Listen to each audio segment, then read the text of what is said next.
Pemirsa, menghadapi potensi cuaca ekstrim menjelang Natal dan Tahun Baru Nataru 2026, posko kesiapsiagaan bencana terpadu dipusatkan di kawasan Monumen Tri Yuda Sakti, Kecamatan Sukesada.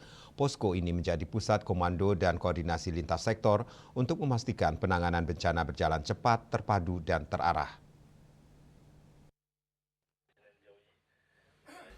Pendirian posko menjadi langkah strategis untuk menyatukan langkah seluruh unsur terkait karena melibatkan 13 institusi lintas sektor mulai dari perangkat daerah, TNI, Polri, PMI, Orari hingga unsur pendukung lainnya. Dengan sistem komando terpadu, koordinasi antar instansi dapat dilakukan lebih cepat tanpa menunggu prosedur yang berbelit. Adanya posko, kita lebih siap, kemudian deteksi dini yang kita harapkan dapat lebih untuk segera kita ketahui jika terjadi hal-hal bencana yang dapat menimpa di wilayah kita di Buleleng. Dalam kesempatan itu, Gede Suyaso juga menekankan peran penting relawan dan masyarakat.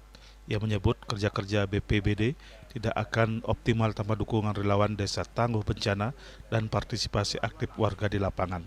Dengan hadirnya posko terpadu di Monumen Tri Yuda Sakti, masyarakat kini memiliki pusat pelaporan yang jelas. Selain posko, BPBD juga mengoperasikan Pusdal Ops yang siaga 24 jam dan didukung tim reaksi cepat TRC sebagai garda terdepan penanganan kebencanaan di Buleleng. Yasri Yuli, Bali TV.